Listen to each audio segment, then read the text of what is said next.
Okay, great. Thank you all for joining us this morning. It's really great to be with you, and I have been seeing how when people come on, I know we have a array of folks from industry and education and workforce development, and it's just great to be with you all this morning. Today's event is an infrastructure career development town hall. We are very thankful to Penn Highlands Community College and Energy Transfer for sponsoring today's event. And I'm really just honored to, be a part of the program and try to keep things moving here as we go through a really incredible just host of presentations from a wide array of folks, including public officials, educators, former students who are currently in the workforce, and industry representatives. So the whole point of today's event is to really provide information and perspective to current and incoming students, to parents, to educators, to industry about careers and the preparation for careers in energy infrastructure and manufacturing. I just want to make two notes today. One is that I would like to thank the entire team of folks who put together today's agenda and program for all of their hard work in doing so. And also, I just want to note that the program today is being recorded, just so everyone is aware of that. So that way it could be reviewed by others who were not able to be on the call today. So with that, my name is Linda Thompson. I am the president of JARI. We're an economic development provider in Cambria and Somerset counties. And then with some of our programming, we are in all of the Southern Alleghenies relative to small business financing.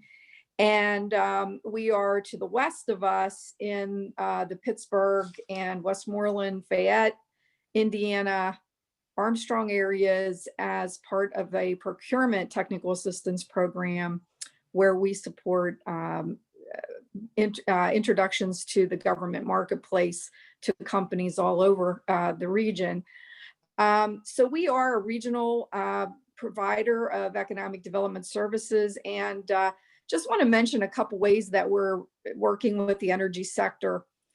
So we've been supporting manufacturing and supply chain in the energy sector for as long as I can remember.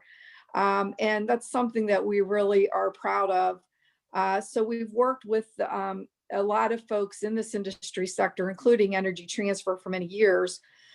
We also are currently working on a special initiative with Catalyst Connection, which is called a Shell Power Initiative, where we're supporting small and medium businesses as in the supply chain for the Shell industry. But we're also looking at ways that we can help in the workforce area. How do we make sure that we have the people we need in the pipeline, to be a part of this tremendous industry sector? And then lastly, I just want to mention that our Workforce Development Director, Debbie Baylog, who is participating today as an attendee, does partner very closely with all of our educators, workforce partners, and others to make sure that we are doing the best we can to help people get into in-demand occupations and get the right types of educational opportunities that they need to succeed. So with that, that's a little bit about JARI, who I work with, and I've been there now for 20 years. So I am really excited to kick things off today by turning the program over to Dr. Steve Nunez, who is the president and CEO of Penn Highlands Community College. He was hired this year, and I'm very excited that he's currently with us with the community college. He also serves as a board member for the Cambria Regional Chamber, the Somerset Chamber, and the Southern Alleghenies Workforce Development Board. I will say that as a trustee with the college, I really appreciate Steve's intellect and his administrative ability and his enthusiasm for really, bringing this college forward and making it so relevant for today's discussion. So with that, Steve, I'll turn it over to you. Thank you, Linda. Appreciate those comments. Welcome, everyone. Thanks for being here.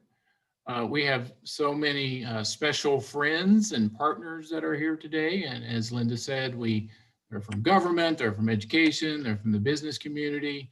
So I always find it important to, in this case, echo what Linda has already said and to make sure that folks feel appreciated, and we welcome them and thank them for their work.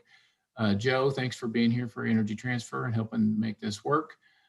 We have some alumni today, so thanks for presenting today. We are proud of your accomplishments, and so thanks for being here. We have some board members, Linda, and I'm not sure who else is on here, but there's a few other board members that said that they would visit with us today. So I have a very good, supportive board, and I appreciate that for them being here today. At least one county commissioner. We have Cherninsky. I'm not sure if Tokarikas is here, but if she is, thank you for being here as well. I see that Senator Judy Ward and Senator Langer-Holt are also here, so thank you. Thanks for being here. Heck, at this point, I could just go around and just thank all of you, right? So, but anyway, thanks for everybody for being here. We know that there's also some workhorses that make all of this stuff happen. And I apologize if I don't know everybody that's done everything to pull this off today, but certainly Kathy and Larry and Matt need special recognition for putting this together and trying to get us all organized for today's event. So again, thank you, important day, and happy to be here and happy to talk to you about Pennsylvania Highlands Community College. I like to say that I'm in a great business because I am. I'm in a great business, and I'm in the business of changing lives and improving lives through education. So it's been my job over the last 24 years to help our students, to help the residents of our communities to reach their dreams, to help them identify where their talents and where their skills sort of intersect, right? And so we can then provide training to them. We can help raise their financial well-being, and let's be honest, for many, we can help them sort of raise out of poverty by opening up employment opportunities that did not exist to them before. So I'm in a great profession, the profession of changing lives. Our mission as a community college, generally speaking, for all community colleges, I think is relatively simple. So if you don't know this, community colleges are here to provide quality, affordable, and accessible higher education to the communities that we reside in. And specifically, Pennsylvania Highlands Community College, we have a pretty large reach, but generally speaking, we serve Cambria County, Blair County, Somerset, and Huntington counties the most. And certainly we serve other counties as they want us to. And as a comprehensive community college, as we are, we do a lot of things, and we do a lot of things very well. And one of my objectives as president is to make sure that all stakeholders sort of understand what we do here, because I think sometimes community colleges are sort of lost in the mix of all the things that are going on in communities. And so we do many things. And so this may be a reminder for some of you, or this may be new information for some of you as well. So again, as a comprehensive community college, we have a multifaceted mission.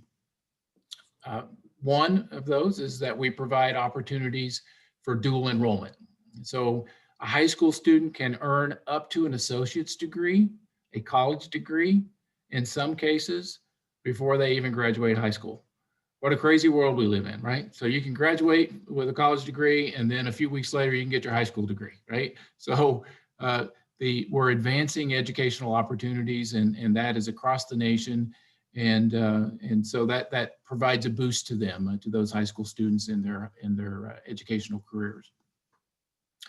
We provide opportunities for 2-year degrees that easily transfer to 4-year universities. This is probably what most community colleges are sort of known for, is the ease of transferability, right? They come to us for a couple of years and they transfer to a 4-year institution. And along the way, they save some money when they do that. Because again, one of our objectives is to be affordable.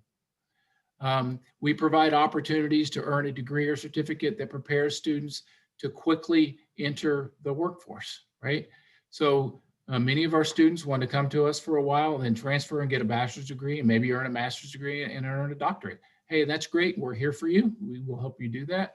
But many of our students just want to get a job as quickly as they possibly can. So again, we help identify what their talents are. We help identify what programs they may be interested in, and we quickly prepare them to enter the workforce.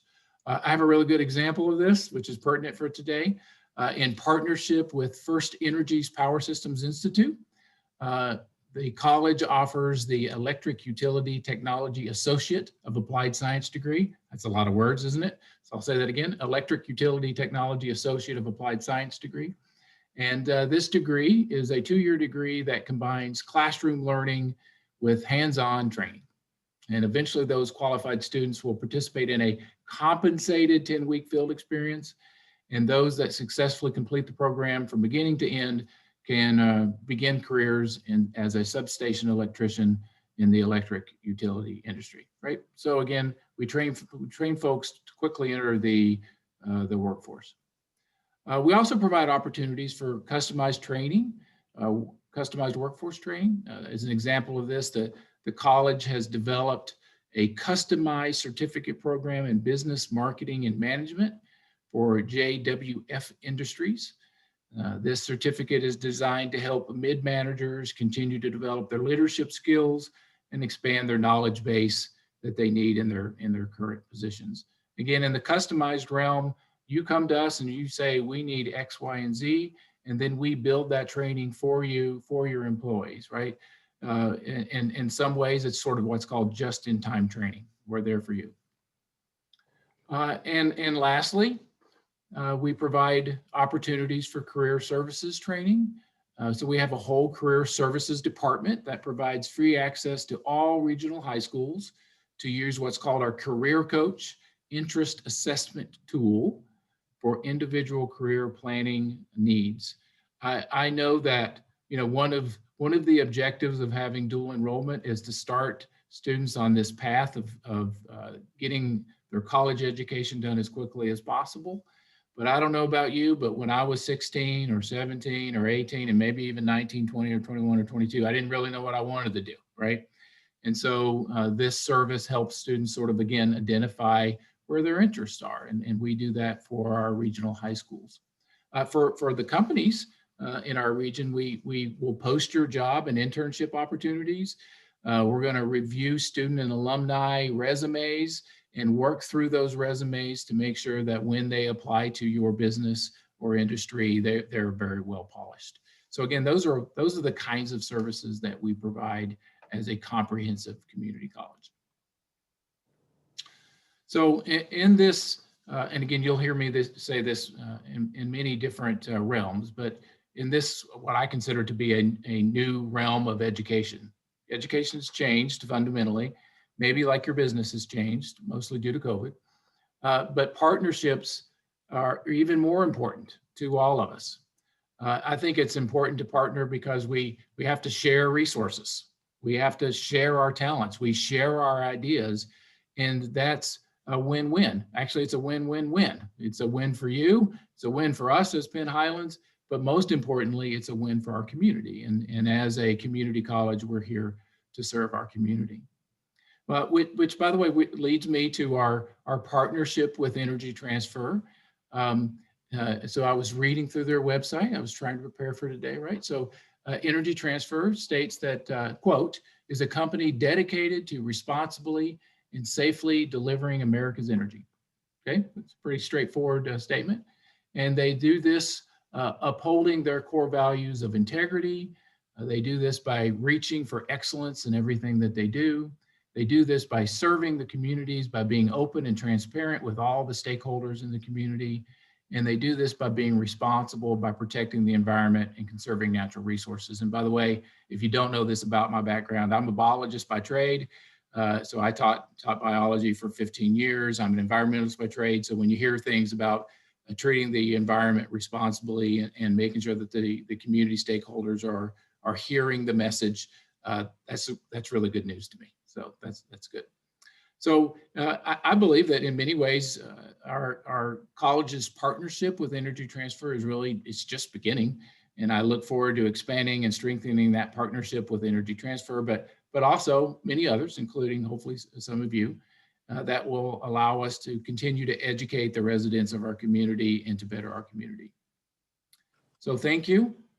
I'm proud to represent Pennsylvania Highlands Community College, your community's college. Thanks. Thanks, Linda.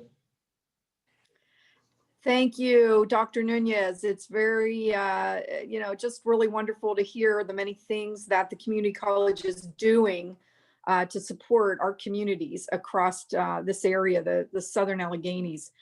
And again, thank you for co-hosting today's event and kicking us off this morning. So what I'd like to do now is turn to our panel of speakers that we have lined up for today.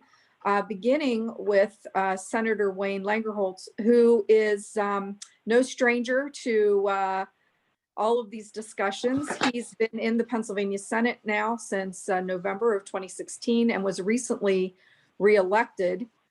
He serves as chairman of the Senate Education Committee and vice chair of the Judiciary Committee. He lives in Richland Township, and he really understands the opportunities and challenges that are faced by our region and the Commonwealth. He's fought for jobs, government reform, and public safety. And I just want to note that the 35th district includes Cambria County, Bedford County, and parts of Clearfield County.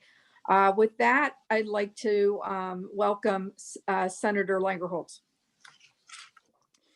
Thank you, Linda. Thank you, and good morning. Thanks to all the panel that are on here. We've got quite a wide range of people from the community, and just going back, I've known Linda for quite some time, and we've worked together on a lot of issues, going back to wearing my old hat as a Richland Township supervisor before I got elected to the Senate. But she's doing great work for the community. Glad to have her on not only on the panel, but helping represent our region. Also, like to thank, I think Matt Croco is on here. Thank you for the invite. He is a strong advocate for our region and does a fantastic job. As chair of the Education Committee, this is an issue that is very, very important to me, as well as very important to our region. And I think that the success that Penn Highlands has enjoyed is due in large part to the willingness of all of the stakeholders across such a wide range, and the true partnership in the community, and it truly being a community college. I mean, there's so many people to thank, everybody that's on this call, but I would be remiss if I didn't say the work of the Chamber of Commerce and highlighting things. Amy Bradley doing a fantastic job. Our commissioners, I see Tom's on. I don't know if BJ or Scott are on as well, but they do a fantastic job and really recognize the needs of the college, and really are an open door to helping the community succeed, and also our school districts. And as the chair of the Education Committee, back in, even before I was named the chair of the committee, I was put on the school safety task force. And one of the first things that I did was just kind of convene all of the different superintendents throughout our district to kind of get a pulse on where we were at and what the issues were regarding to school safety, and kind of carried that over as to in my time on the Education Committee. And I think it's so important that you have that involvement with the community in every aspect and every facet of this, because I mean, we're not, as legislators, I think that's our most important job, is to listen to the needs. And that really guides me in what we do going forward. in any kind of legislation, or as well as, funding opportunities that we have. We've been very fortunate in, some of the things that we've advocated for, some of the legislation and some of the needs. And really the community college covers such a wide range of issues, a wide range of areas. I can, speaking just from the dual enrollment perspective, which we have, my wife and I have 3 daughters, 8th, 9th, and 10th grade, and the 9th and 10th graders are participating in a dual enrollment in biology. And that's a tremendous opportunity that they have, being able to gain college credit and going forward, being able to really, when they come out of college, have so many of the credits they're able to transfer, which will help lessen the burden and help get them in. And it is, building on what Dr. Nunez said, it is really a changing face of education. And you have to be willing to adapt to the changes that are within the Commonwealth, or else you would be left behind. And about, I don't know how long ago it was, maybe a couple weeks, 2-3 weeks ago, had the opportunity to go to the ribbon cutting in the revamped area up in Evansburg. I mean, who would have thought in a pandemic they would be opening, a new facility, or not a new facility, but a refurbished facility to meet the needs. And I think that speaks volumes to the vision that you all have in guiding this community college. You're not just willing to sit back and say, oh, this is how it is. It's a brick and mortar institution that, kids are going to come here, whatever. You're out there within the community. We have such a wide range of expertise within the community that's able to identify the needs of this college going forward. And I'm proud to be a part of that in this changing face of education. And from, dual enrollment to career and tech to just other occupations of what students are looking for and the success of the community college. I would, my mantra is, I'm sure you've all heard, I've said it, ad nauseum, my door is always open. I am always willing to discuss or listen to the needs of what the community college, was looking for going forward. And I'm proud to be a part of that. And as this pandemic continues on, and we need to look again to the changing face of education, and I'm proud to be a part of that. We are now wrapping up.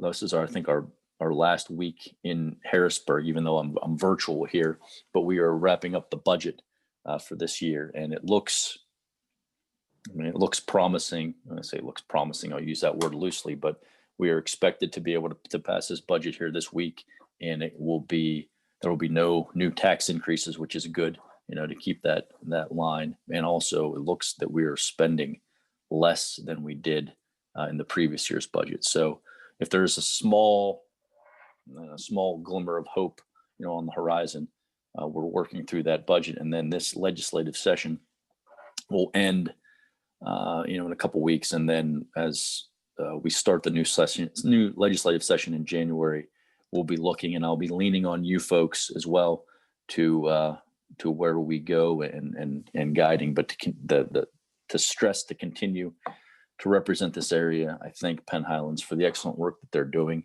and we look forward to meeting the needs of the students and the college going forward. And again, I'm here, and I look forward to the discussion and the meetings going forward to ensure that the community college will continue to succeed. And I thank you for all of your hard work.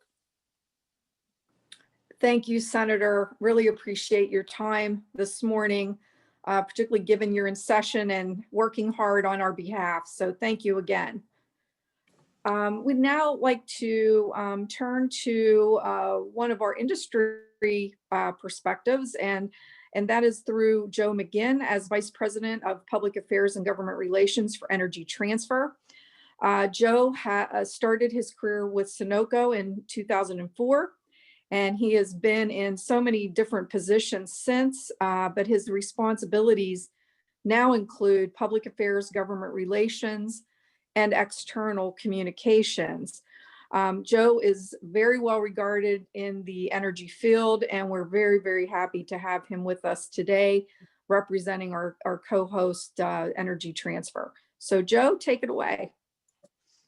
Thanks, Linda. Thank you for that kind introduction. And it's always good to see you. Nice to work with you. Yes, good. And I also want to echo the senator's comments and thanking Matt Kroko, Matt, for your help in terms of putting this together, and as a kind of proud son of Cambria County. Appreciate your help in doing all this. Also have to recognize one other person who's my colleague at Energy Transfer, Chris Coop. Chris, a former staffer and grew up in Cambria County as well. Always proud, does his best to support Cambria County, and always reminds us and everybody in the company how important they are in the Commonwealth. And just want to recognize Chris because I know a lot of you know Chris and work with him. So, and finally, Dr. Nunez, appreciate your comments and recognition of Energy Transfer, and really happy to be here. Feel very comfortable in terms of talking to an audience, talking and working with a community college like Pennsylvania Highlands. I actually serve on the foundation board for the community college where I'm from down in Southeast Pennsylvania. And frankly, wouldn't be where I am without community college. And what I mean by that is my dad was the first in his family to graduate from college, served in Vietnam, and thanks to the GI Bill was able to afford college at Delaware County Community College where he grew up, and then went on to get a bachelor's degree and a master's degree in the state system.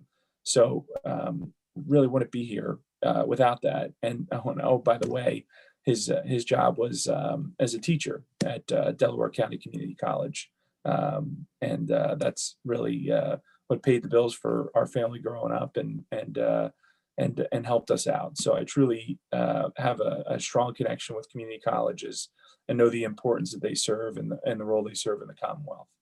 So in terms of Energy Transfer, Dr. Nunez, appreciate the kind introduction that you gave. We are essentially, we move energy.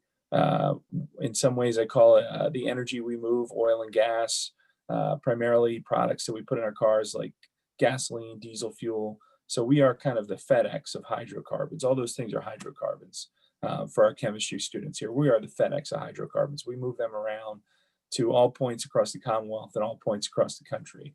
So overall, we have about 10,000, 11,000 employees in the US. And whoever's advancing the slides, I think there's some great pictures here for some folks working.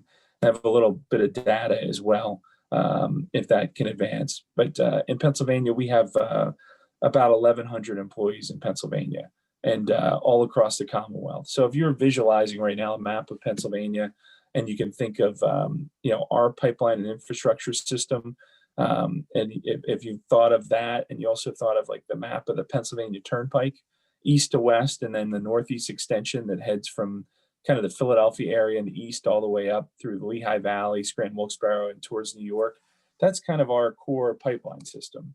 And why do you think those things overlap? Well, ultimately, we are in the transportation business, and so that's where people live. I mean, that's the main population centers if you exclude Erie in the Northwest, kind of in the Great Lakes. That's where everybody lives in Pennsylvania primarily. So that's where that energy has to move to keep us moving. And ultimately, there's the jobs that are associated with it. So let's take a step back really quick. So, in preparing for today, I looked at Pennsylvania job numbers, and the Department of Labor puts out stats pretty much on a monthly basis, kind of a little report. And so overall, there's about 6 million jobs in Pennsylvania. So if we're looking at unemployment, there's 6 million jobs. And if you zoom in, the number one sector, probably not surprising, is being sponsored and partnering with a community college is education and health services. So that number is about 1.25 million. And then the next biggest sector is actually utilities and transportation. So we kind of fall in there as well as the oil and gas side. And so there's about over 1 million jobs in that sector. So that could be anything from somebody that's a truck driver to a pipeliner in our field, to somebody that works. I think somebody talked about First Energy or any of the other utilities, whether it's electrical, gas, water, wastewater, all of those things. So it is, I just wanted to share that number because it is, when you kind of add it up, one of the bigger sectors of employment across Pennsylvania. And I'd also imagine that those numbers aren't too unusual when you look at the US as a whole. So you can see on the screen, everybody watching, I won't go through point by point, but this is kind of a good snapshot of us. And when you look at educational paths, I just want to at first pull you specifically there is technical training, 2-year degrees, 4-year degrees, military service. If I were to just pull, 10 to 20 of the 1,000+ employees that we have in Pennsylvania, you would have a sampling of all of that. I can think of one individual that's moved up now and kind of being a manager in our pipeline system. He grew up not too far away in Westmoreland County. He wasn't sure in high school what the heck he wanted to be when he grows up. Honestly, I think there's a lot of us on this call that have a full-time job that still think about that and say, what do I want to be when I grow up? But in all seriousness, he didn't know at the time, like most of us. And so, he also was at a time shortly after 9/11 and went into the service. So served in the military, came back, similar to my father, used kind of that, GI Bill and funding to help go to college. Did not want a job to necessarily be in an office, and came across kind of an idea and an opening in terms of a pipeliner, had some basic training in that, had a 2-year degree, and so started in that field.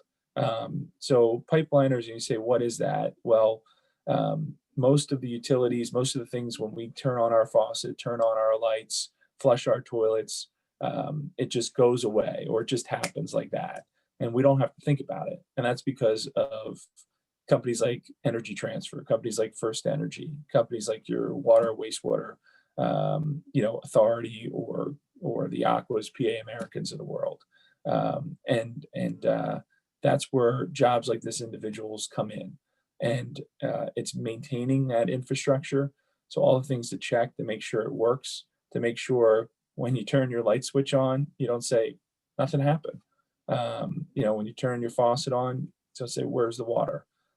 Same thing when, you go to the gas station, right? You pull up, whether it's a Sunoco, a Sheetz, wherever, you press the 87 button, 93, you put that hose in your tank and it fills up. And that's because of everything that we do overall in the utility industry. So from a career standpoint, and something where if you're looking for something to feel proud and a sense of accomplishment in what you do and that it matters, I argue that this is an extremely meaningful career. You keep Pennsylvania moving, you keep America moving in terms of what you're doing. And so I'll give you just one other example and then I'll pause. I know we have a lot of speakers, so I don't want to take up too much time. But another example, an individual that decided to go the 4-year college route and went to college at first and thought was interested in science, liked biology, liked, probably most in high school. So was thinking, hey, I want to be a medical doctor. So started there and then started taking courses, kind of gravitated more towards, was also somebody that liked to work on cars, was very mechanical. So started to gravitate more towards that side of science and shifted his degree in college to mechanical engineering. Ultimately coming out of that again, was interested more in mechanics, automotive, thinking of the auto industry. So really in terms of job fairs and interest, came across essentially the Sunoco job fair booth, talked a little bit, applied, and ended up, accepting that job over others because of just how much it fit the needs that he was looking for. The ability to be mechanical, think that way, to not just work in an office or behind a computer screen, to get outside. And ultimately that individual has worked his way up the company and now is essentially senior director of all of our pipeline operations, not just in Pennsylvania, but the entire Northeast and Midwest for all of our liquid lines.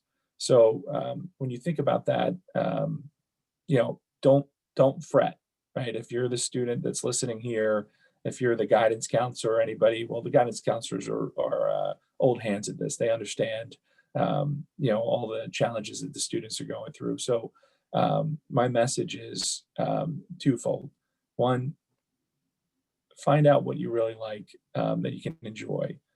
You don't have to zero in on a specific career, and see what the opportunities are for you. And then two, finally, jobs like an Energy Transfer and in the oil and gas sector, broader energy sector, broader transportation sector are really meaningful.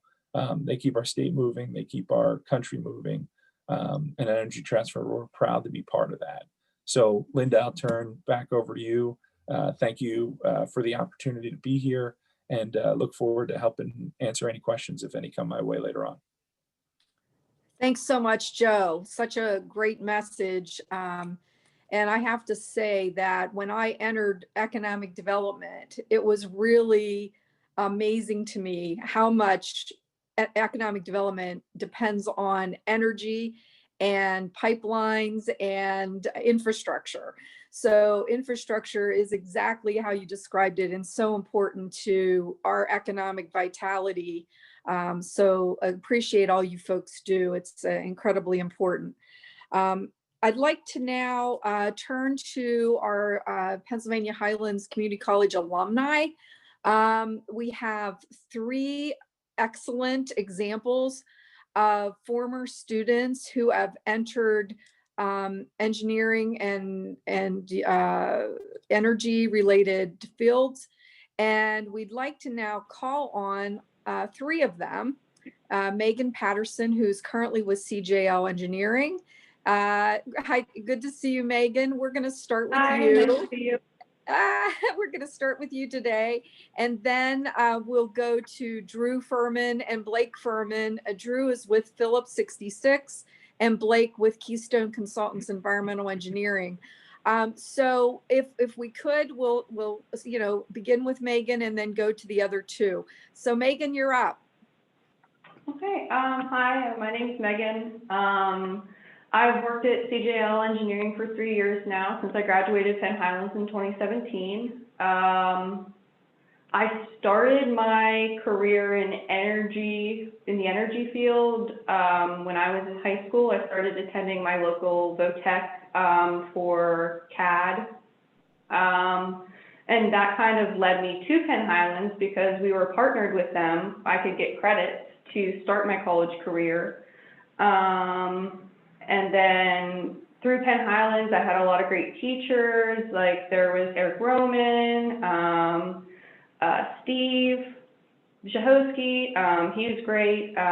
They just gave us a lot of information to help us move forward through graduation, helping us find jobs in careers, because there's a lot of opportunities in the career field for design. Like you can go into more architectural, you can go into civil, structural. I do lighting design and electrical design. There's mechanical design. There's just so many options, and they're pretty malleable. You can switch between all of them. Like if I decided I didn't want to be an electrical designer anymore, I could transfer to the mechanical department and they would help me move along there. There's just, everyone in this field is just so nice, and like they're just ready to help you learn and move along and just get things done. Great. Thank you so much, Megan. Really appreciate your comments and just appreciate you sharing today. And so we'll move over to Drew. Hi, can you guys hear me? We can. All right, so my name is Drew Furman. I grew up in Johnstown, went to Conwell Valley High School, and both of my brothers went to Penn Highlands. So it was an easy decision for me. I kind of had that figured out before I even got to high school. But so I went there for 2 years, and then from there I transferred to IUP for Health, Safety, and Environmental Applied Sciences. And Penn Highlands just really gave me a great first step because I didn't go into debt like I would have if I would have went straight to IUP. I remember doing the math, and like the 2 years I spent there was cheaper than 1 year was almost cheaper than one semester at IUP. So that was just it was a good first step for me. And then you got your smaller class sizes, which is nice because it's your first college experience, and you get more one-on-one time with teachers and more help than at a bigger school. But so now after that, I went to IUP. I interned in California in Los Angeles for Phillips 66, And then this last summer, I interned in Sweeney, Texas for Phillips 66. And then I just got hired on full time here. So basically, I'm a health and safety specialist at an oil refinery. So that's where we make all of our hydrocarbon products. And like I said, Penn Highlands was just a great first step, and it was a very key step in getting me to where I'm at today.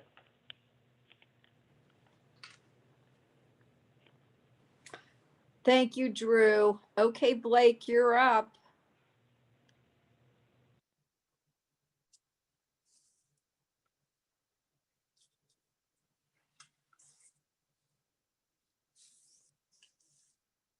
Hi, Blake, are you there?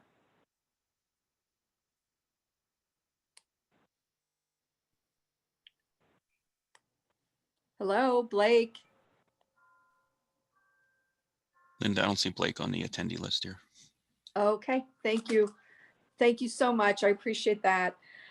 So again, we're so excited to see students coming out of Penn Highlands and other, local institutions to, work in these fields and to do well.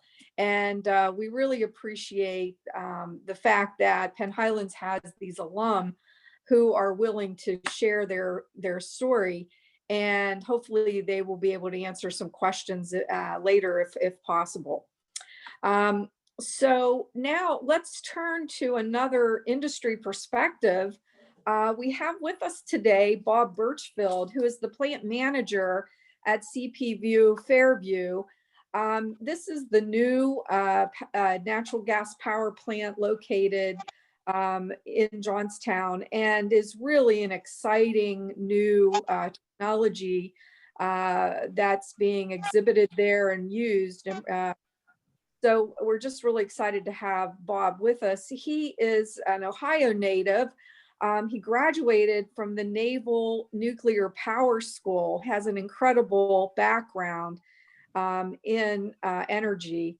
He spent 5 years in commercial nuclear power plants and is now here with us in the Johnstown area. He's also managed wind turbine and solar renewable energy sources. And like I said, he has just an incredible depth and history of working in this field. So with that, I'd like to welcome Bob to speak. Hey, thanks, Linda. Can everybody hear me? Yes. Okay, yeah, glad to be here. I remember being a young person myself. When I look back on that time, wish I would have had more people giving me advice on things that, courses I could have taken and career paths. So I really enjoy trying to give that kind of advice. And, maybe when this COVID's over, we can resume tours of the plant and get people through here. And I've got a pretty good, presentation where I like to really work with students and anybody who really wants to see what a power plant, how it works and what kind of jobs you can do to, get a good job, make some money and do the things you want to do in life, whether it's hunting or fishing. Our work is a means to an end, the way I see it. So working in the power industry is really, it's enjoyable. There's a lot more going on than meets the eye. We're an energy conversion process. We already listened to the people providing the fuel. That's what we do. We take the fuel to the plant, convert it to electricity, then distribute it out to the national grid, the Penelec First Energy System. And, arguably, when you talk about the national grid, it's one of the largest, considered to be the largest machine in the world, and it consists of plants like ours and the transmission system, and the gas and everything that comes to it. So we have here at the plant, we have 23 employees. Most of those, there's the bulk of them are kind of split between operators, like you see in the screen here, and maintenance technicians. And when you look at the maintenance technicians, they're kind of primarily electronically oriented or mechanically oriented. So there's a lot of jobs in the energy field, as people have alluded to, especially craft skills and 2-year degrees to get you there. I work for the NACE Corporation. We run 170 or so power plants in North America. And if you go to our website, which is naes.com, careers, at any one time, you'll see 40 or 50 job openings, and you can kind of click on those and see what kind of core skills, we're looking for. Here at the plant, we have kind of a mix of, as Joe alluded to, there's military is always one path. That's kind of what how I got into the industry. But even with that, I augmented it with kind of selectively picking courses in community colleges that really help refine my skills, like English, very important, being able to communicate effectively, whether it's writing or verbal. So, a combination of military, our staff, probably more of them have 2-year degrees than 4-year degrees. I think we have just 3 or 4 people with 4-year degrees. So, my advice, if you're going to pursue a 4-year degree or a 2-year, you use that to get your foot in the door. And then from there, it's all about your, how you apply your knowledge and kind of work to help the business, make money. That's the name of the game. So, any of the 2-year courses, I took a look at Penn Highlands utility program.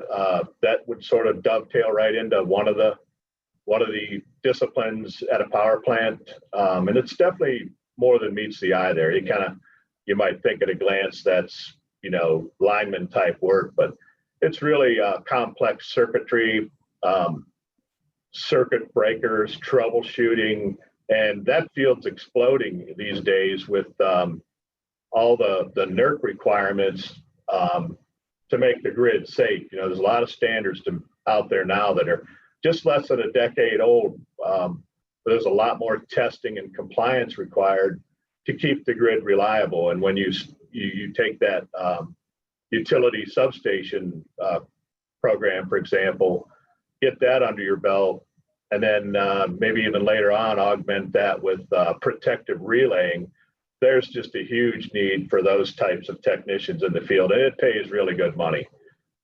So that's kind of the advice I would put out there to someone looking to get into this industry. There's also a lot of supporting engineering companies and contractors who use the same hire the same people with those same core skills. So it's a very big industry, and any of the 2-year technical degrees are going to get you there. I always like to point out to when you are taking your courses, picking courses, always try to master the Microsoft suite products, Excel, PowerPoint, Word. Knowing those makes you more valuable than other employees. So if you have an opportunity and those are given, say at Penn Highlands, I would advise a student to sign up for them and take them. Never underestimate sort of elective programs like English, as I mentioned earlier. Writing, it's, when I was working at a power plant, I was a technician. I had to convince the company they would pay for your school if it was related to your job. And initially they said, English, that's not related to your job. And I wrote to them, as an electrician, I write procedures. And if I make a mistake due to poor wording, it could result in an injury or a fatality. So with that second go around, they thought it over and approved to pay for the course. So never underestimate those sort of electives that might not be the core, technical program that you're pursuing. So with that, yeah, that's just about all I wanted to throw out there, and I'll be glad to answer any questions. Thank you. Thank you, Bob. Such great practical advice. Thank you again for being with us today. So we will now move into our second elected official who is with us today. We're very, very honored to have Senator Judy Ward with us. Senator Ward represents Blair, Cumberland, Franklin, Fulton, Huntingdon counties in the Senate. and she was elected in November of 2018. She is really a registered nurse by profession and a former small business owner. She currently serves as chair of the Senate Aging and Youth Committee and vice chair of the Senate Health and Human Services Committee.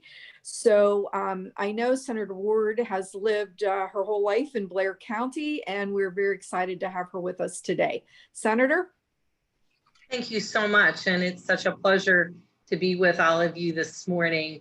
I'd like to start out by thanking Penn Highlands for all that they do. You know, the ability for a community college to be able to pivot and help our workforce in our, you know, region, I think is just fabulous, and it's a real strength. And Penn Highlands does it very, very well. So I want to thank you for that.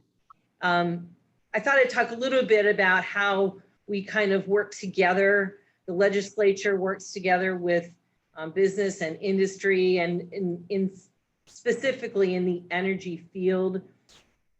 Two recent studies reported that there's such a growth of employment in our energy field. Energy continues to be a significant employer in Pennsylvania. We've been able to legislate some tax credits to support the energy industry and the jobs that it may bring. Pennsylvania's energy opportunity continues to drive innovation and revitalize economies in the areas of the state that often need it the most. In Beaver County, the largest construction site in North America is underway, supporting 6,500 construction jobs, and the manufacturing plant being built will sustain more than 600 manufacturing jobs. Shell got a $1.6 billion tax break over 25 years for the program. Earlier this year, we passed Act 66. It was called the Local Resource Manufacturing Tax Credit. And this will create thousands of family-sustaining jobs by providing tax credits to facilities that use dry natural gas to produce fertilizer and other petrochemical products. So I think you can see by just those two tax credit programs really helps with jobs in our region and across the state. So I hope, you know, Pennsylvania, Penn Highlands Community College continues to work with our communities to train workforce for the future. And let's face it, you know, training is going to be where the jobs will be. The ability to train and get workers trained pretty quickly will be a real benefit to our region. So once again, I'd like to thank Penn Highlands. Be happy to answer any questions if anyone has them. Thank you, Senator. So appreciate you being with us today. And thank you for those words about our statewide, the statewide importance of the industry. So with that, we will move on to our next panel discussion, which is really about career readiness and learning a little bit about our high schools and how they are preparing or guiding students for career paths in these types of professions like energy and infrastructure and manufacturing. So we have a really distinguished panel today. We have three leaders in our schools. We have with us Joe Kimmel from Windber, who is the Windber Area School District Superintendent with over 25 years in education. We have with us Tom Mitchell, who is the superintendent of Westmont Hilltop School District, who served, he started as a math teacher, and I know he's been a principal before being named superintendent last year. And then we also have with us Mark Harrington, Hollidaysburg assistant principal, who's been assistant principal for 8 years at the Hollidaysburg Area Senior High School. So he currently serves in an editorial review board position with the Pennsylvania Administrator Educational Leadership Magazine, and really has a really interesting career and background, and is involved with Basics, which we are also involved in at JARI. So we're glad to see that that affiliation. With that, what I'd like to do is start with Mr. Mitchell and ask him, and then Mr. Kimmel, and then Mr. Harrington to follow. And we will open with Mr. Mitchell. Thank you. Thank you, Linda. I would like to thank Mr. Brew for inviting me today. Certainly appreciate the efforts that Larry does for our school district and our students. So, just a quick, kind of overview of the goals of Westmont Hilltop and what we try to accomplish with our education. We're always focused on early literacy. Schools always are. We're focused on algebra readiness. And the third kind of component that we really focus on is that transition plan beyond high school and how we prepare students to make that next step into high school. Every school district uses a lot of different tools, as far as career inventory, interest inventory, and things like that. The biggest focus is, I think, really the time spent with the student, with the school counselors, in inventorying those interests so that students all along their high school career select the right courses for the interests they have. One of the speakers, I think it was Joe, mentioned do something that you're passionate or something that you enjoy. And that's really something that we try to focus on here at Westmont Hilltop, to make sure that the kids understand what they're getting into. That's paramount, that we spend time with each of those students in each of those different grade levels as they select their courses and then also make their plan. We require each student to have a tangible plan upon graduation of what they're going to be doing past the high school level. Every time I speak with our partners in business and industry, I always kind of ask them what we can do from them from an industry standpoint. And we kind of boil it down to these three areas of early literacy, making sure kids can read, write, and understand what they read, algebra readiness, that they have some analytical skills, but then also having that plan. I never miss an opportunity to ask those folks that are out there in industry and in the job market for the things that we would like to see from them as far as educators. I noticed there was some members from JARI and the chamber and our legislators here today. And one of the things that we always try to focus on are our partnerships with business and industry. And Mr. Birchfield mentioned about tours that they offer and will continue to offer after the COVID. I would love to see some sort of centralized resource for school districts in our area that could tap into all of the resources that industry and businesses have in our area. We're pressed to find partners that are easy to identify and easy to coordinate with so that we can set students up with opportunities. It's paramount that these students have some sort of idea what they want to do after graduation, especially with the cost of post-secondary schools, four-year colleges. Obviously, Penn Highlands and the opportunities that community colleges offer are less expensive and more focused. But we want to make sure that we're setting students out for success when they leave us. So if any of you are ever interested in talking with me about working on something like that, I see a lot of effort in this area, and I would love something from a school district that school districts would be able to tap into. Oftentimes we're called upon to reach out to our parents that we know and our own personal contacts to set those things up for students. And I think that we could do a much better job if we took a community approach to that. So that is something that I would ask you to consider for helping school districts support us in this effort. And I think that's what today's about. Linda, any questions? Thanks.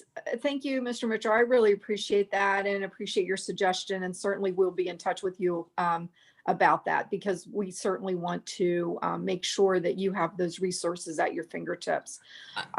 No, we might get into some additional questions here at the end, but thank you so much. Mr. Kimmel, if we could call on you. Good morning. Good to see so many familiar names on the Zoom today. Thanks for having us at Wimber School District, and I'm very thankful to be part of that. I know working with Tom, at the Career and Technology Center, we give a lot of avenues for our students to explore and for career readiness. There is no, even though we do extremely well, academically, and we have a large number that go into a four-year institution and into college, there's quite a niche there for, the service industry that, we hear with our conversations with the chamber. I know we work with some businesses locally, do some industry tours. That's very, very important for us here to expose the students to that, to see, if that might interest them. So certainly we think that whatever their time and talents are, that's necessary for, for the betterment of the community and for the workforce and for their ultimate family. I know Bob said about the means to an end. We want to have that passion too, get the students involved in something that they really enjoy, but then also a means to an end for, fulfilling providing for the family, providing for themselves. So well, I did ask Matt or Larry here to post a video that we have. You can put that on the chat if you would, and if not, please access that at some point, or if we can email the participants, that would be great. That we some of the other things that we do here at Wimber. But very thankful for our involvement with the industry and Penn Highlands. I know that we have them down to our school a lot of times for presentations, and we send students up there. So thankful for that relationship that we do have, not only in this program, but others.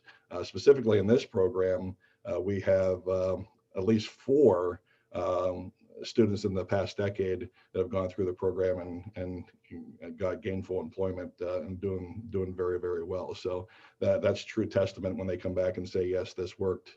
It's certainly part of that. So and then we want to do that with all of our industry and services that are out there. We have Lunch and Learn series on our Core Plus More through our career pathway, starting in our middle school and then moving up with our portfolio up to the high school level. And certainly it's about providing opportunities. And certainly when there's a need that meets that opportunity, then that's a true fit there. So as we continue to work with all of the industry, Penn Highlands and our Career and Technology Center and all those avenues that we have available to us, we just think opportunities for kids is great. So thanks for having us.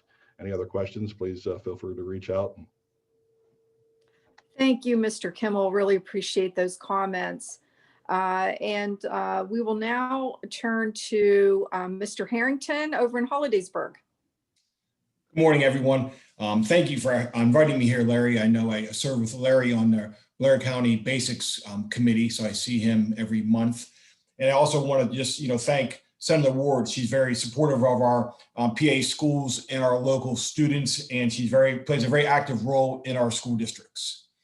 But at Hollidaysburg, I'm going to talk more or less from the senior high approach. What we do for career readiness is, really starts in 10th grade. We're a 10 through 12 school where our guidance counselors do meet with the students every year to kind of just develop, and parents to develop their career portfolio, what they want to do after high school.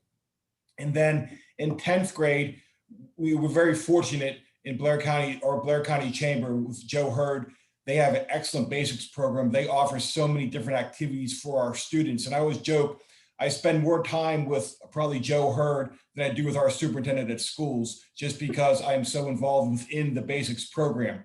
But they do offer a 10th grade career fair where we take every single one of our, roughly we graduate between 260, 280 students. We take every one of those students to the career fair in 10th grade, where they do learn about 6 different careers. And we kind of let the students know, career readiness sometimes isn't always about what you want to do, it's what you don't want to do. So you can kind of cross things out as you're going in your journey in high school, that you don't want to do this career, or this career is not interesting to you. So we kind of work with the students that way.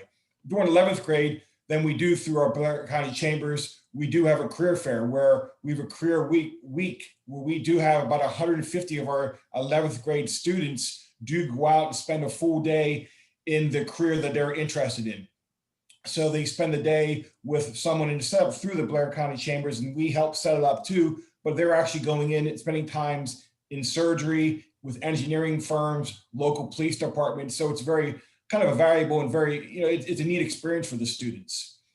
Then we also in 11th grade, we do start with them. We kept the senior project that the state used to have in place, where we've changed it now that we do have every student when they graduate and they start at 11th grade, they create a resume and they have to go through a interview with outside agencies coming in. So in 11th grade, they do start using Choices 360. They do start building a resume.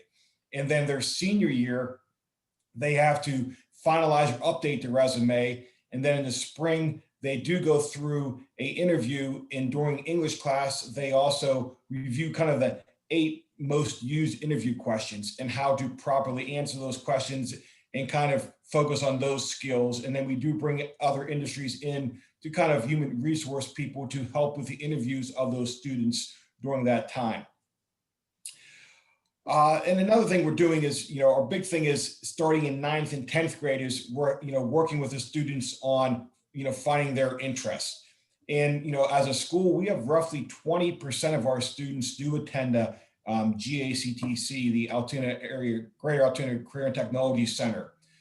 And, that's really grown since I've been 8 years at Holliesburg. My first couple of years, we probably had 2 buses going into the CTC. Now we have 4 buses going in. So that industry, we saw that growing, and our number of students attending there has definitely grown too. We also have roughly 25%, almost 60 of our seniors do go out into the workforce during the day where they are working. And some of the students are just having a part-time job, but we also have some students who are working in offices and businesses that they're going to focus on after school.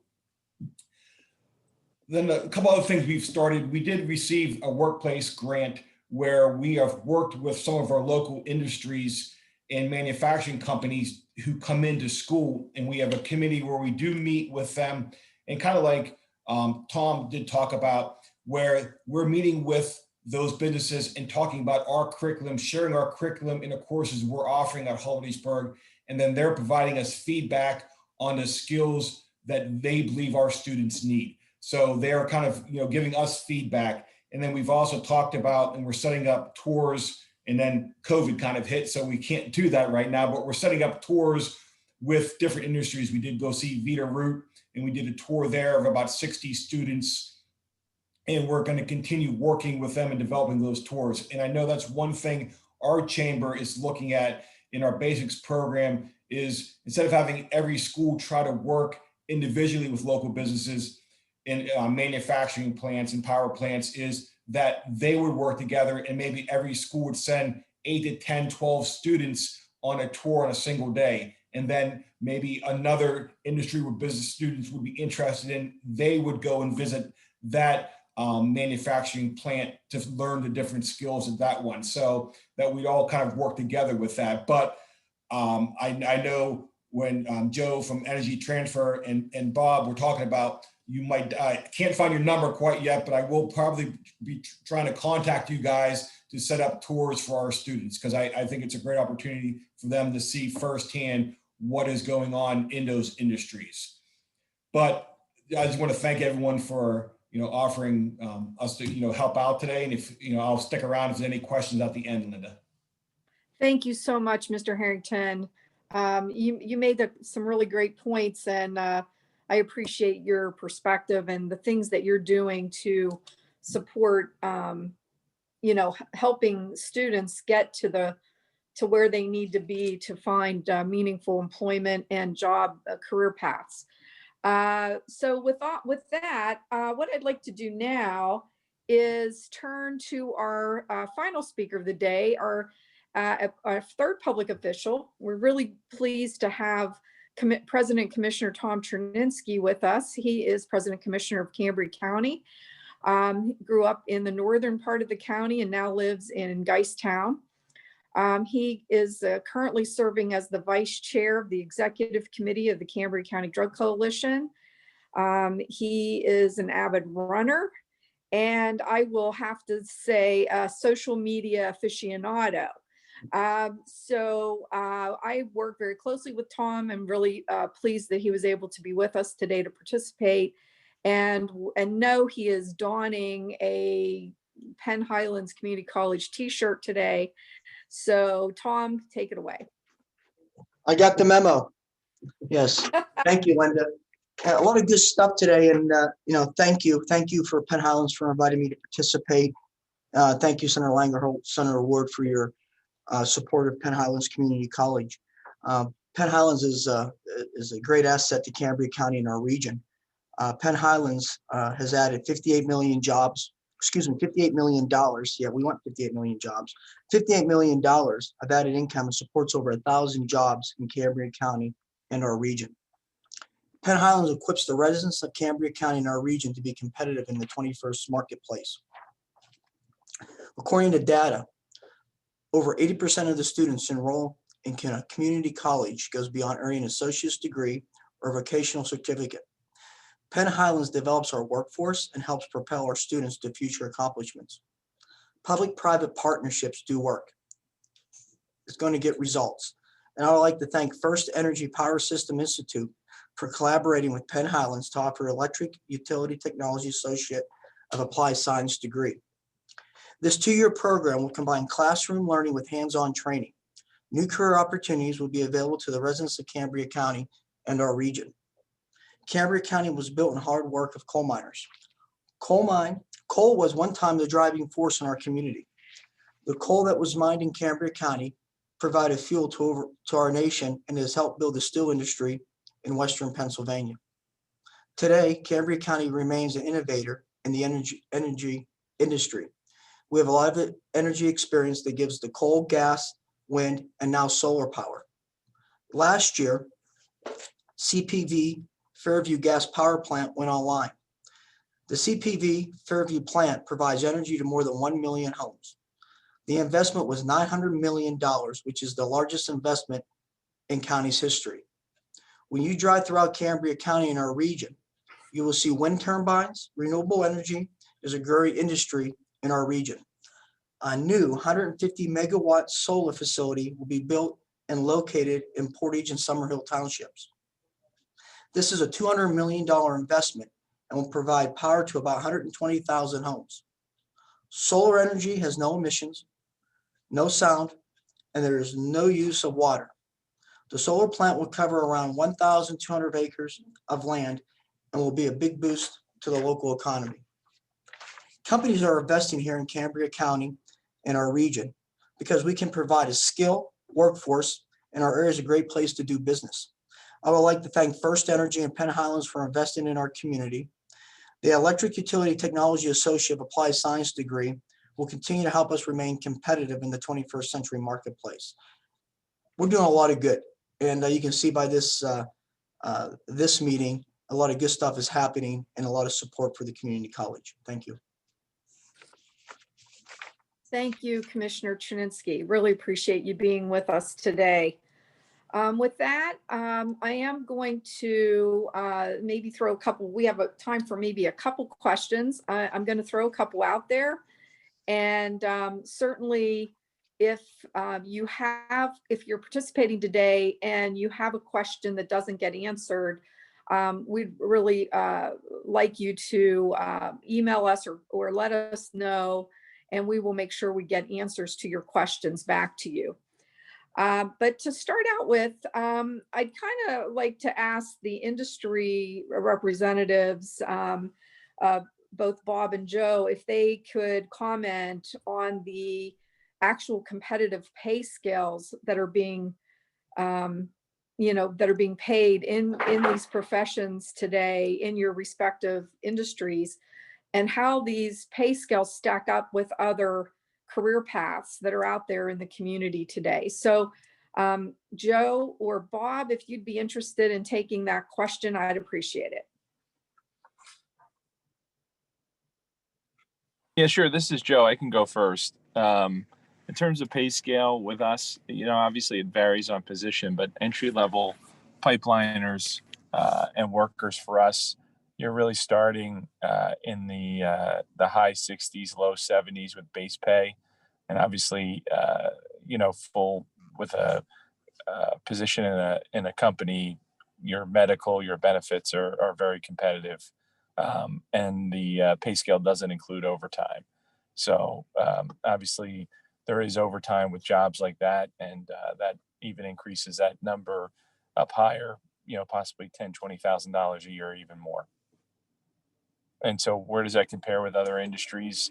I think from an entry-level position, it is very competitive or on the high-end scale. And as you kind of grow in the industry, entry-level engineers, looking at that side of it, are making probably closer to $100,000 a year, and from a starting position.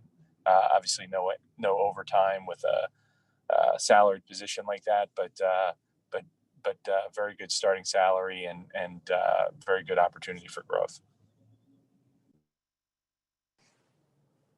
Thanks, Joe. Bob, did you want to comment? Yeah, we're pretty much on par with what Joe said.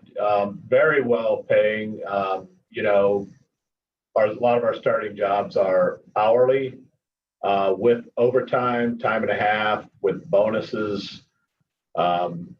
Here we were fortunate to choose experienced workforce for the most part, but there's some industry numbers out there that power plant kind of typical pays are well north of $30 an hour.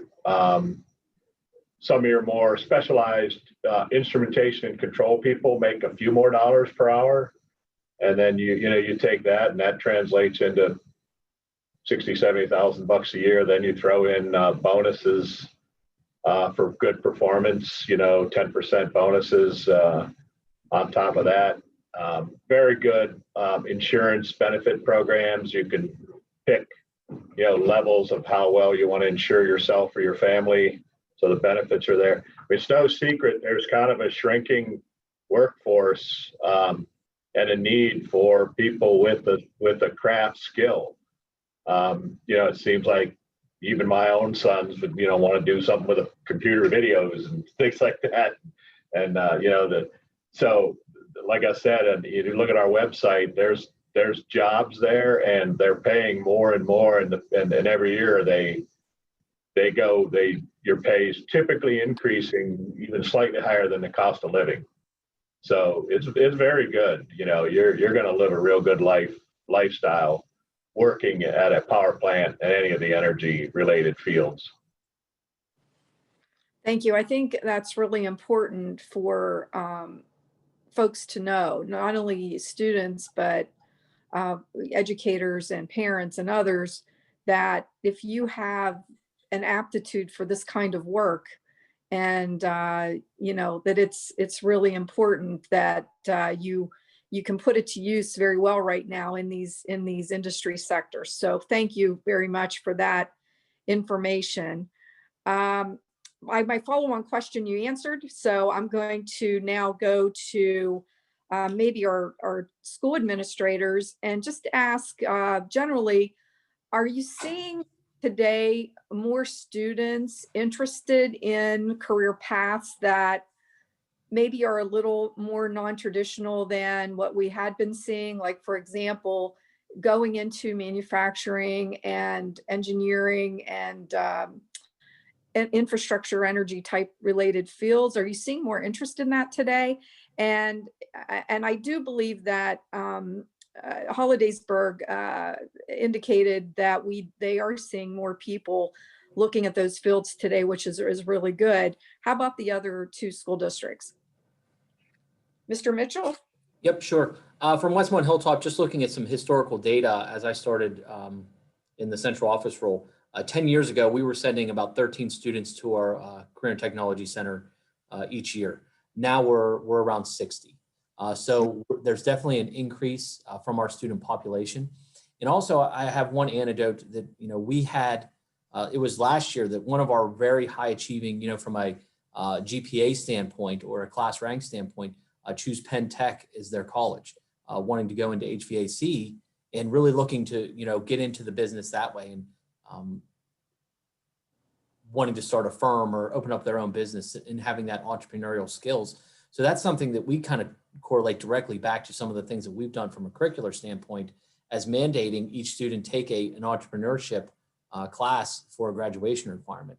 So yes, absolutely. We're trying to teach more of that spirit. And I think it's being nurtured by our Career and Technology Center, like Mr. Kimmel said. Oh, that's great news. And we're really love to hear the entrepreneurial spirit, coming alive in some of these students as well. Mr. Kimmel, did you have anything to add there? Yeah, we also have a class entrepreneurship and financial literacy and the importance of that career exploration. Our numbers at the VOTEC or the Career and Technology Center have ballooned. Ever since we had construction, they were gracious enough to house us for a while till our building was done.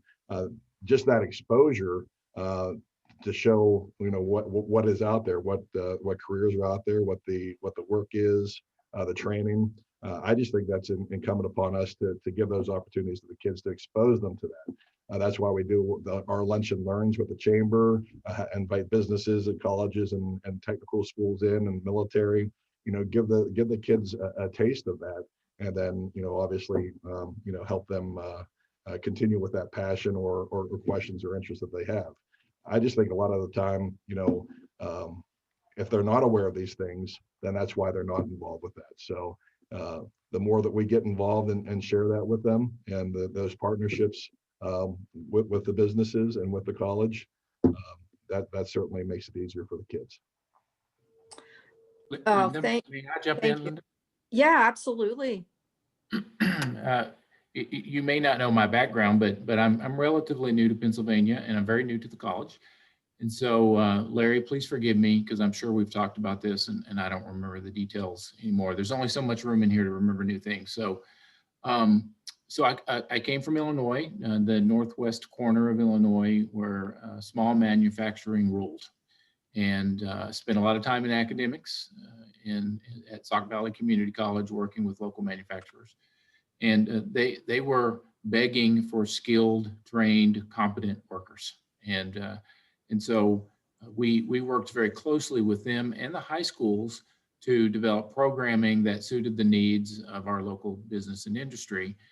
But getting back to some of the points made by our high school administrators, again, I believe we've talked about this at some point, Larry, so again, I apologize, but Manufacturing Day was developed to really garner an interest, remind high school students that they can have a good life in manufacturing, and that manufacturing world is often very different than what they perceive it to be. It's often a much more cleaner environment even than what they're used to. So that Manufacturing Day became Manufacturing Months for Sauk Valley Community College, where we worked with 13 local high schools and business and industry in 4 different counties, where we worked together to organize tours, to talk about academic programs, to make sure that we were aligned with the Career Technical Center in the area. So I'm hearing that there might be an interest of doing these tours and working together. Hey, we're on board, and I think we're already on board, but we're even more on board. So at some other time, let's talk and get together and work through this. Thank you, Dr. Nunez. Really appreciate your adding in here.